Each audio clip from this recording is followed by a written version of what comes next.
आषाढ़ मास के शुक्ल पक्ष की एकादशी को देवसैनी एकादशी कहा जाता है। इस एकादशी से चातुर्मास का आरंभ हो जाता है।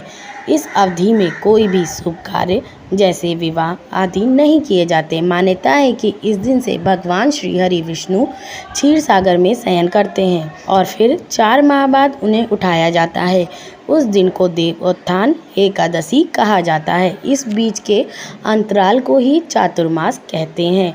देवसैनी एकादशी को देवसैनी, महा एकादशी, पद्मनाभा एकादशी, सैनी तथा हरि प्रबोधिनी एकादशी भी कहा जाता है। इस एकादशी को सौभाग्य की एकादशी कहा जाता है। पद्म पुराण के अनुसार इस दिन उपवास करने से जाने अनजाने में किए गए पापों से मुक्ति मिलती है। इस दिन पूरे मन और नियम से पूजा करने से मोक्ष की प्राप्ति होती है। ब्रह्म वैवर्त पुराण के अनुसार देवसैनी एकादशी का व्रत करने से सभी मनोकामनाएं पूर्ण होती हैं। साल 2023 में देवसैनी एकादशी 29 जून 2023 दिन गुरुवार को है। एकादशी तिथि का प्रारंभ 29 जून को सुबह 3:18 पे हो रहा है और एकादशी तिथि की समाप्ति 30 जून को सुबह 2:42 पर है। एकादशी का पारण 30 जून को सुबह 8:20 से सुबह 8:43 तक है। तो आइए श्रवण करें देवसैनी एकादशी व्रत की कथा। धर्मराज युधिष्ठिर ने कहा, हे केशव, आषाढ़ शुक्ल एकादशी का क्या नाम है? इस व्रत के करने की विधि क्या है और किस देवता का पूजन किया जाता है? श्री कृष्ण कहने लगे, हे युधिष्ठिर, जिस कथा को ब्रह्मा जी ने नारद जी से कहा था वही मैं तुमसे कहता हूँ। एक बार देव ऋषि नारद जी ने ब्रह्मा जी से इस एकादशी के विषय में जानने की उत्सुकता प्रकट की। तब ब्रह्मा जी ने उन्हें बताया, सतयुग में माधानता नामक एक चक्रवर्ती सम्राट राज्य करते थे। उनके राज्य में प्रजा बहुत सुखी थी, किंतु भविष्य में क्या हो जाए यह कोई नहीं जानता। अतः वे भी इस बात से अनभिज्ञ थे कि उनके राज्य में शीघ्र ही भयंकर अकाल पड़ने वाला है। उनके राज्य में पूरे 3 वर्ष तक वर्षा न होने के कारण भयंकर अकाल पड़ गया। इस अकाल से चारों ओर त्राही त्राही मच गई। धर्म पक्ष के यज्ञ, हवन, पिंडदान, कथा, व्रत आदि में कमी हो गई। जब मुसीबत पड़ी हो तो धार्मिक कार्यों में प्राणी की रुचि रह भी कहाँ जाती है। प्रजा ने राजा के पास जाकर अपनी वेदना की दुहाई दी।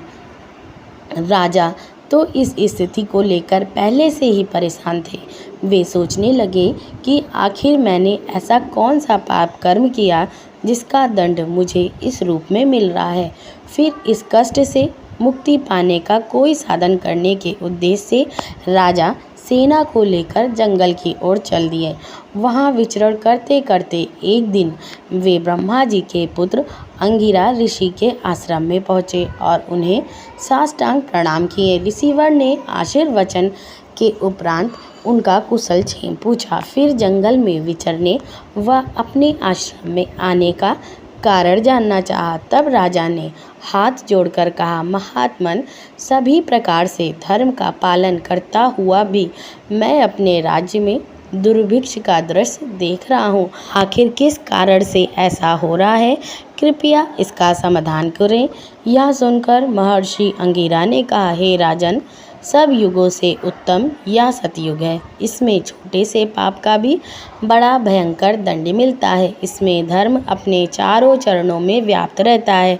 ब्राह्मण के अतिरिक्त किसी अन्य जाति को तप करने का अधिकार नहीं है, जबकि आपके राज्य में एक शूद्र तपस्या कर रहा है। यही कारण है कि आपके राज्य में वर्षा नहीं हो रही। जब तक वह काल को प्राप्त नहीं होगा तब तक यह दुर्भिक्ष शांत नहीं होगा। दुर्भिक्ष की शांति उसे मारने से ही संभव है। किंतु राजा का हृदय एक निरपराध शूद्र तपस्वी का समन करने को तैयार न हुआ। उन्होंने कहा, हे देव, मैं उस निरपराध को मार दूं, यह बात मेरा मन स्वीकार नहीं कर रहा। कृपया करके आप कोई और उपाय बताएं। महर्षि अंगिरा ने बताया, आषाढ़ माह के शुक्ल पक्ष की एकादशी का व्रत करें। इस व्रत के प्रभाव से अवश्य ही वर्षा होगी। राजा अपने राज्य की राजधानी लौट आए। और चारों वर्णों सहित पद्मा एकादशी का विधि पूर्वक व्रत किए। व्रत के प्रभाव से उनके राज्य में मूसलाधार वर्षा हुई और पूरा राज्य धन धान्य से परिपूर्ण हो गया।